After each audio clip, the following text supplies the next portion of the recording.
प्यारे सत्संगी भाइयों बहनों, काफ़ी दिन से इंतज़ार था इनको स्कूल का। बार बार बड़ा आग्रह किया जी कि स्कूल में आओ, ज़रूर आओ। आपको पता है आश्रम ज़्यादा हो गए, संगत बहुत ज़्यादा बढ़ गई, आश्रमों के कार्यक्रम भी पूरे नहीं हो पाते। काफ़ी आश्रमों में तो 5-5, 6-6 साल हो गए। मेरा भी जीवन ऐसा हो गया कि रात दिन मेरा काम सत्संग करना है।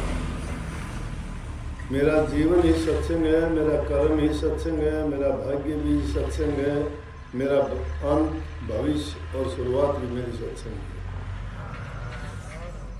सोता हूँ तो भी मैं सत्संग करता हूँ, उठता हूँ तो भी सत्संग, जागता हूँ तो भी भजन में बैठता हूँ तो भी सत्संग है। एकांत में होता हूँ तो भी मुझे यही लगा रहता है किसके यहाँ जाना था, किसके नहीं गया, कहाँ का सत्संग करना।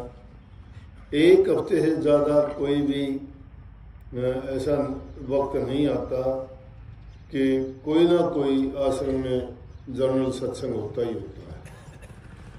गर्मी का एक महीना सर्दी का छोड़ के, उनमें भी गर्मी में तो और कई बार के होते हैं, क्योंकि यहाँ होने के बाद नेपाल साइड में, अपने नेपाल में है, वेस्ट बंगाल में है, गंगटोक सिक्किम में है आश्रम, तो उनमें भी सब में साल में एक बार मौका मिलता है। यहाँ गर्मी ज़्यादा होती है, वहाँ थोड़ा सत्संगी बहुत है, प्यार बहुत है सत्संगियों।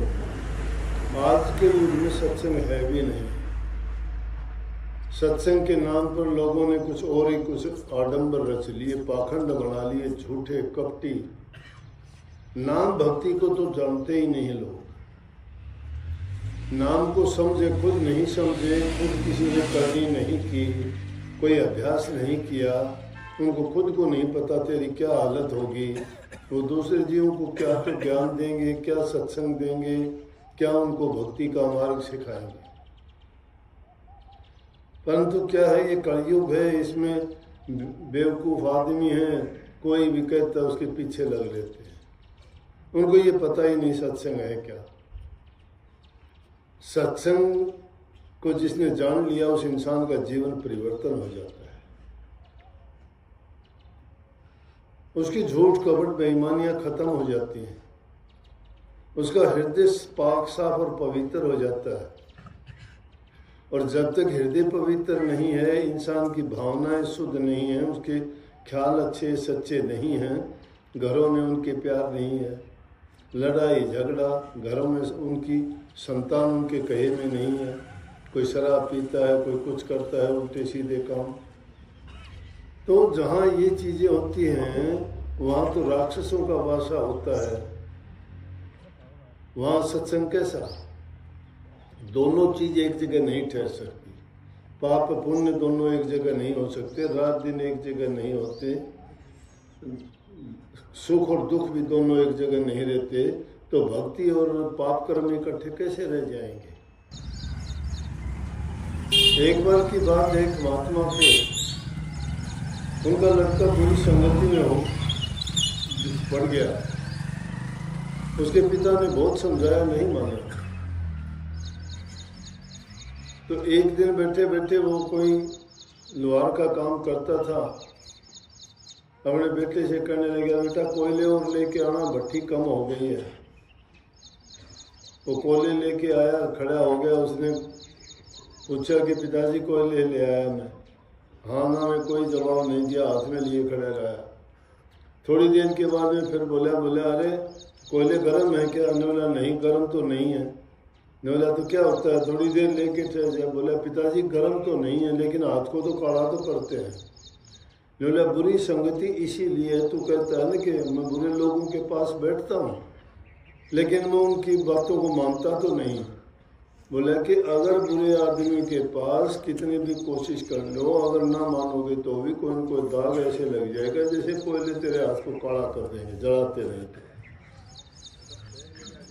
बुरे संगति में बैठने के कारण इंसान लोगों में उसके प्रति भावना दूसरी हो जाएगी और अच्छे इंसानों में अगर आप बैठते हो तो दूसरे आदमी भी आपकी गवाही दे देंगे कि भाई ये आदमी ऐसा नहीं हो सकता, इसका बैठना उठना तो बड़े अच्छे आदमियों में है। तो जब इंसान के साथ बैठने से ही उसकी ये भावना लोगों के अंदर हो जाती है, अगर वो सच्चाई के साथ अच्छे काम करे तो उसका कितना अच्छा होगा। हमेशा हम सत्संगी हैं, नाम हमने लिया है, नाम लेके भी हम अपनी वो बुरी आदतें नहीं छोड़ते। जो आम जीवन में पहले काम करते थे वैसे ही अब भी करते जा रहे हैं। सुधार आया ही नहीं, बदलाव आया नहीं। बदलने का नाम तो सत्संग है। उस तरफ से तोड़ के, संसार की तरफ से तोड़ के प्रभु की तरफ मन को जोड़ना है। दुनियादारी में अगर फंसे रहेंगे, दुनियादारी की बातों को ही अगर हम अपने जीवन में रखेंगे तो फिर भक्ति के रास्ते पर कैसे चल पाएंगे। परंतु सत्संग इंसान को दोनों राह चला देता है, दोनों साथ साथ। घर गृहस्थी और सामाजिक जीवन भी उसका अच्छा गुजरेगा और उसके साथ साथ भक्ति कर सकता है। घर गृहस्थी ही भक्ति कर सकता है। अगर सच्चे मन से वो करता है तो एक दूसरे की सहायता करता है, समाज में रह के अच्छे काम करता है, दीन गरीब दुखियों की मदद करता है। इसीलिए संतों ने बताया कि नाम भक्ति, गुरु भक्ति के साथ साथ सेवा भक्ति सबसे उत्तम चीज है।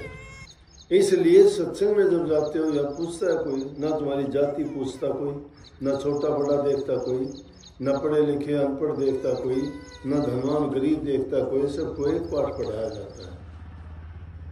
सबको एक ही पाठ पढ़ाया जाता है कि हम परमात्मा की संतान हैं, सब एक जैसे हैं, सब में एक जैसा खून है।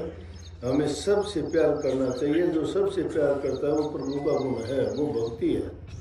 जो प्यार करना सीख जाता है वो भक्ति समझो के उसके घर में आ गई। और जो भक्ति रूपी धन जिसके पास है उसको दूसरा आदमी ना तो छीन सकता है, ना चुरा सकता है, ना कोई बांट सकता है। उसमें कभी नहीं आती, वही साथ जाएगा। दुनिया के पदार्थ कितने भी इकट्ठे कर लो, आप साथ नहीं लेके जाओगे, कुछ भी साथ नहीं जाएगा। जिनको प्राप्त करने के लिए बड़े बड़े पाप कर जाते हैं, हम बड़े बड़े जुल्म कर जाते हैं, उनके लिए इतने हर प्रकार की बदनामी झेल लेते हैं और उनमें से सोई भी साथ नहीं लेके जाते। कितने महल मकान बनाओ, कितने धन दौलत जोड़ो, कितने दुनिया भर की कोठी बंगले कार बनाओ, उनमें से कुछ भी साथ नहीं जाएगा। तो यहाँ कोई भी चीज़ सथाई नहीं, कोई भी साथ जाने वाली नहीं। साथ जाने वाली एक ही है, भक्ति। वो तुम्हारे साथ जाएगी, उसको कोई ना छीन सकता ना रोक सकता।